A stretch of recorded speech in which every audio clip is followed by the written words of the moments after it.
आज हमारी चर्चा का विषय है मनु और उनकी एक कृति है मनुस्मृति के बारे में।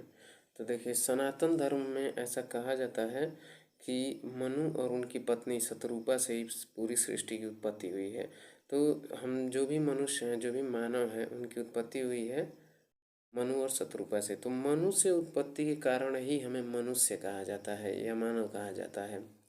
तो अब कुछ जो हमारे सनातन धर्म में मनु से संबंधित चीज़ें हैं, उन चीज़ों के बारे में डिस्कस कर लेते हैं। तो देखिए, कहा जाता है कि सृष्टि की उत्पत्ति से लेकर के विनाश तक ऐसा कहा गया है कि कई बार इस पृथ्वी पर जन्म की उत्पत्ति हो चुकी है, मतलब सृष्टि की उत्पत्ति हो चुकी है और उसका विनाश भी हो चुका है।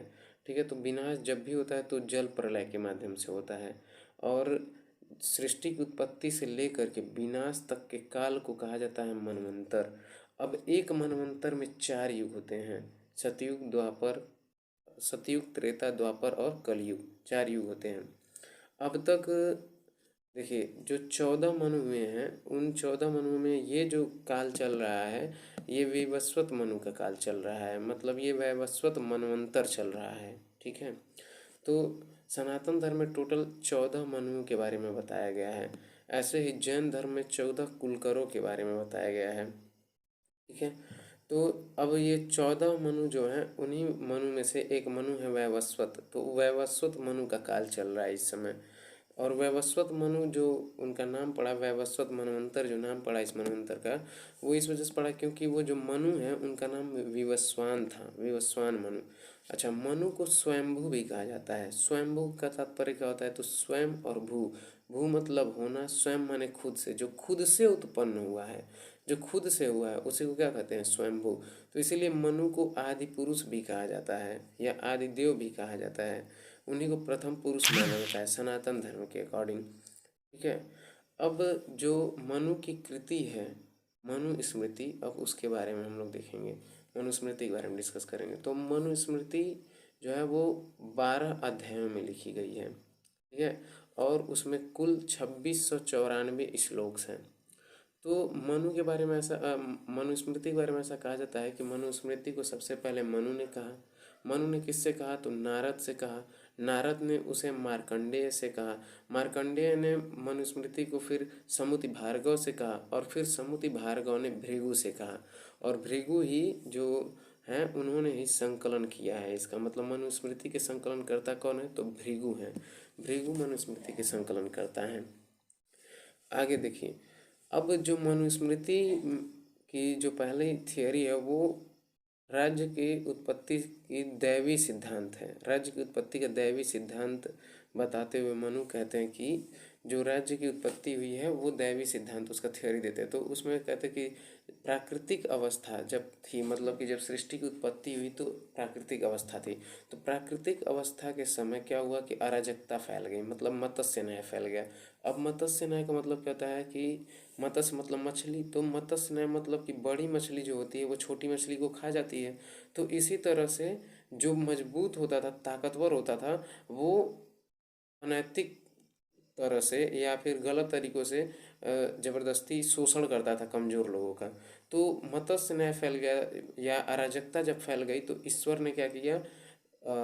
8 देवताओं के अंश को मिला करके राजा की उत्पत्ति की, ताकि जो सृष्टि है सुचारू रूप से चल सके। अब ये 8 राजा कौन है? तो उन 8 राजाओं में इंद्र हैं, अग्नि हैं, वरुण हैं, ठीक है, सूर्य हैं, यम हैं, और ऐसे ही 2-3 देवता और हैं। मिला करके 8 देवताओं के अंश को मिला करके राजा को बनाया गया है। तो अब ये जो थियोरी है इनकी, राज्य की उत्पत्ति संबंधी दैवी सिद्धांत जो है मनु का, वो सामाजिक समझौता सिद्धांत जो है उसके बहुत करीब में है। तो अब सामाजिक समझौता सिद्धांत क्या है? तो देखिए, सामाजिक समझौता सिद्धांत से संबंधित 3 लोगों ने थियोरी दी है। जॉन लॉक ने, फिर उसके बाद थॉमस हॉब्स ने, फिर उसके बाद जेन जिक्स रूसो ने। तो तीनों, मतलब कि जो जॉन लॉक हैं उनकी एक पुस्तक है टू ट्रीटीज ऑन नेशन, उसमें वो अपनी थियोरी देते हैं, वो भी सामाजिक समझौता सिद्धांत ही है। फिर उसके बाद थॉमस हॉब्स लेवियाथन ग्रंथ में अपने देते हैं इसी थियोरी को, सामाजिक समझौते से ही संबंधित। और फिर जीन जैक्विस रूसो जो है वो अपनी थियोरी देते हैं सोशल कॉन्ट्रैक्ट पुस्तक में। तो ये जो तीनों थियरीज है ना, वो थोड़ा थोड़ा डिफरेंस के साथ, मतलब उनका सेम ही तरह का है। मतलब तीनों में प्राकृतिक अवस्था के बारे में कहा गया है कि प्राकृतिक अवस्था के समय अराजकता फैल गई। फिर अराजकता जब फैल गई तो लोगों ने क्या किया कि आपस में समझौता कर लिया, और समझौता करके एक राज्य की उत्पत्ति की, मतलब राज्य को बनाया और फिर राजा का निर्माण किया, और फिर समझौते के हिसाब से सब चल रहा है। तो ये होता है समझौता सिद्धांत, कि समझौते के आधार पर राज्य को उत्पन्न करना, या राज्य की उत्पत्ति किससे हुई है, तो सामाजिक समझौते से राज्य की उत्पत्ति हुई है। तो अब हम समझ गए कि जो राज्य की उत्पत्ति संबंधी दैवी सिद्धांत मनु का है, वो किसके अनुकूल है, सामाजिक समझौता सिद्धांत के अनुकूल है। तो ये हो गया सामाजिक समझौता सिद्धांत। अब जो नेक्स्ट हमारा टॉपिक है उसमें हम देखेंगे कि जो मनु हैं वो राजा को निरंकुश नहीं होने देते हैं, वो धार्मिक एवं नैतिक बना देते हैं, और धर्म का अंकुश लगा देते हैं राजा के ऊपर। अनैतिक नहीं हो सकता, मतलब कि निरंकुश नहीं हो सकता है। राजा को निरंकुश नहीं होने दे रहे हैं, उसके ऊपर अंकुश लगा दे रहे हैं, बंधन लगा दे रहे हैं धर्म का और नैतिकता का। और वो ये भी कह रहे हैं कि राजा अगर गलत काम करता है तो वो भी दंड का भागी होगा, उसको भी दंड दिया जा सकता है अगर वो भी गलत कार्य करता है तो। अब राजा का जो कर्तव्य है उसके बारे में क्या कहते हैं मनु, तो मनु कहते हैं कि राजा का जो पहला कर्तव्य होगा वो होगा धर्म और शासन व्यवस्था को बनाए रखना। अब इस धर्म और शासन व्यवस्था को बनाए रखने में मतलब वर्ण आश्रम व्यवस्था को बनाए रखना। तो अब वर्ण आश्रम को समझेंगे, तो वर्ण आश्रम दो शब्दों से मिलकर बना है, वर्ण और आश्रम व्यवस्था। तो ये दो व्यवस्थाएं हैं जो हमारे प्राचीन भारत में थीं। तो पहला है वर्ण व्यवस्था और दूसरा है आश्रम व्यवस्था। तो वर्ण व्यवस्था जो है, अब वर्ण व्यवस्था के बारे में जो सबसे एंशियंट एविडेंस मिलता है, प्रमाण मिलता है या साक्ष्य मिलता है, वो मिलता है ऋग्वेद में। तो ऋग्वेद का जो 10वां मंडल है, उस 10वें मंडल के पुरुष सूक्त में ये कहा गया है कि जो विराट पुरुष है या फिर ब्रह्मा जो है या जो ईश्वर है, उस ईश्वर या विराट पुरुष के मुख से ब्राह्मणों की उत्पत्ति हुई है, भुजाओं से क्षत्रियों की उत्पत्ति हुई है, जंघा से वैश्यों की उत्पत्ति हुई है, और पैरों से चरण से शूद्रों की उत्पत्ति हुई है। तो ये है वर्ण व्यवस्था। तो अब इसी संबंध में मतलब कि बी आर अम्बेडकर कहते हैं कि उनकी एक पुस्तक है शूद्र हु और शूद्राज, शूद्र कौन थे, उसमें वो कहते हैं कि देखिए ये जो सिस्टम है ये हायरार्की को शो करता है। हायरार्की मतलब पदानुक्रम को शो करता है। मतलब सबसे श्रेष्ठ भाग कौन है, गले से ऊपर का भाग, क्योंकि इसी में मस्तिष्क भी हमारा रहता है, आंखें भी रहती हैं। आंखों के विषय में तो ये भी कहा जाता है सर्व इंद्रियाणि नयनम प्रधानम, सभी इंद्रियों में नयन प्रधान इंद्रिय है। और फिर मस्तिष्क भी इसी में रहता है, तो मस्तिष्क श्रेष्ठता का सूचक है। तो और ऊपर से नीचे भी आ रहे हैं, तो ये कहीं ना कहीं पदानुक्रम मतलब श्रेष्ठता को शो करता है, ऊंचे ऊंचे से नीचे लेवल को शो करता है, हायरार्की को शो करता है। जैसे ये एक मैथोलॉजी है, बी आर अम्बेडकर कहते हैं कि एक मैथोलॉजी है, और हर मैथोलॉजी का अपना उस सोसाइटी के ऊपर एक साइकोलॉजिकल इम्पैक्ट पड़ता है, एक मनोवैज्ञानिक प्रभाव पड़ता है। तो अब इस मैथोलॉजी का कि ब्रह्मा के मुख से ब्राह्मण और भुजाओं से क्षत्रिय, जंघा से वैश्य और चरण से शूद्र उत्पन्न हुए, इससे क्या मैसेज जाता है, तो लोगों के पास ये मैसेज जाता है कि जो श्रेष्ठ अंग है उससे श्रेष्ठ व्यक्ति का की उत्पत्ति हो रही है। मतलब कि इसके माध्यम से समाज में एक वर्ण के ऊपर दूसरे वर्ण की श्रेष्ठता को स्थापित करने का प्रयत्न किया जा रहा है, ऐसा बी आर अम्बेडकर अपनी पुस्तक हु और शूद्रास में कहते हैं।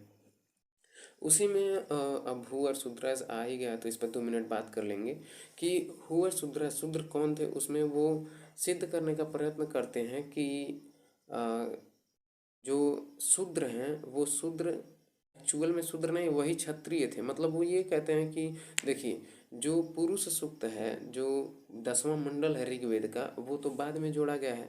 उसके पहले के जितने भी मंडल हैं उसमें शूद्र शब्द का वर्णन ही नहीं है, और ये जो शूद्र शब्द का वर्णन मिलता है वो 10वें मंडल में मिलता है। तो उससे पहले वर्णन है नहीं, तो वो इससे इस निष्कर्ष पर पहुंचते हैं बी आर अम्बेडकर कि इससे पहले इसका वर्णन नहीं है। ब्राह्मण शब्द का 15 बार वर्णन है, क्षत्रिय शब्द का 9 बार वर्णन है, लेकिन शूद्र शब्द का वर्णन है ही नहीं। तो वो कहते हैं कि इससे पहले शूद्र थे ही नहीं, 3 ही वर्ण थे, ब्राह्मण क्षत्रिय और वैश्य। और जब क्षत्रिय वैदिक धर्म की अवहेलना करने लगे, ब्राह्मण धर्म की अवहेलना करने लगे, तो उन्हीं को फिर एक दूसरी कैटेगरी बना करके शूद्र वर्ण में डालने लगे। मतलब जो भी क्षत्रिय ऐसा बिहेव करता था, जो वैदिक धर्म का पालन नहीं करता था, जो ब्राह्मण धर्म की अवहेलना करता था, उसी को शूद्र कैटेगरीज में डाल दिया, शूद्र वर्ण में डाल दिया जाता था। और इसी वजह से फिर बाद में 10वें मंडल को जोड़ा गया। वे इस निष्कर्ष पर पहुंचते कई सारे एग्जाम्पल देते हैं। जब आप उनकी पुस्तक पढ़ेंगे हु वर शूद्राज, तो उसमें आप देखेंगे कि वो कई सारे एग्जाम्पल्स देते हैं। वो सुदास का जो दासराग्य युद्ध हुआ था उसका भी एग्जाम्पल लेते हैं। फिर वो कई अन्य एग्जाम्पल ले लेकर के ऋग्वेद से, तैत्तरीय ब्राह्मण से, शतपथ ब्राह्मण से, अन्य आरण्यकों से, उपनिषद से एग्जाम्पल्स ले करके और साक्ष्य प्रस्तुत करके वो ये सिद्ध करने का प्रयत्न करते कि केवल 3 ही वर्ण थे और उन्हीं 3 वर्णों में से क्षत्रियों से ही शूद्रों की उत्पत्ति हुई है। वो ये बताते हैं अपनी पुस्तक में। अब हम अपने टॉपिक पे आ जाते हैं, जो हमारा टॉपिक है मनु। तो मनु कहते हैं कि अभी हम वर्ण सिस्टम के बारे में डिस्कस कर लिए। तो कहते हैं कि राजा को वर्ण आश्रम व्यवस्था को बनाए रखना चाहिए। तो अभी देखिए, वर्ण आश्रम व्यवस्था को बनाए रखना चाहिए ये कह रहे हैं। तो जो मनुस्मृति का समय है, ऐसा कहा जाता है कि कई लोग कहते हैं, जैसे इसको कहा गया है, BC सावरकर कहते हैं कि इसको 150 BC मतलब बिफोर क्राइस्ट, 150 साल ईसा से पूर्व, 150 साल पहले ये पुस्तक लिखी गई है। कई लोग कहते हैं कि 600 BC में लिखा गया, कई लोग कहते हैं 4th सेंचुरी BC में लिखा गया। तो कहीं ना कहीं ये जो टाइम है वो ऋग्वैदिक पीरियड के बाद का टाइम है, क्योंकि ऋग्वैदिक पीरियड तो 1500 BC है। ठीक है, 1500 साल ईसा से 1500 साल पहले का समय ऋग्वैदिक काल का है। तो जो ये टाइम चल रहा है, तो ऋग्वैदिक काल में कहा गया है कि ऋग्वैदिक काल में वर्ण व्यवस्था जो थी वो फ्लेक्सिबल थी। अब जब मनु कहते हैं कि राजा का कर्तव्य होगा क्या, कि वर्ण आश्रम व्यवस्था बनाए रखे, तो अब वर्ण सिस्टम कठोर हो जाएगा, स्ट्रिक्ट हो जाएगा। मतलब अब फ्लेक्सिबिलिटी नहीं रहेगी। अब कोई एक वर्ड से दूसरे वर्ड में आसानी से इंटर नहीं कर पाएगा। क्यों? क्योंकि राजा अब कंट्रोल कर रहा है उसको, और इससे पहले ऐसा कोई नियम बनाया नहीं गया था। तो इस वजह से फ्लेक्सिबिलिटी समाज के अंदर वर्डों के बीच में बनी हुई थी, लेकिन अब नहीं है। अब मतलब मनुस्मृति के बाद धीरे धीरे समाप्त हो जाएगी, स्ट्रिक्ट हो जाएगी वर्ण व्यवस्था। फिर उसके बाद आश्रम व्यवस्था है, आश्रम व्यवस्था को बनाए रखना है। तो भारतीय समाज में देखिए, एक व्यक्ति के जीवन को 100 वर्ष का माना जाता है, और उस 100 वर्ष के पूरे जीवन काल को 25-25 वर्ष के 4 कालखंडों में विभाजित कर दिया जाता है।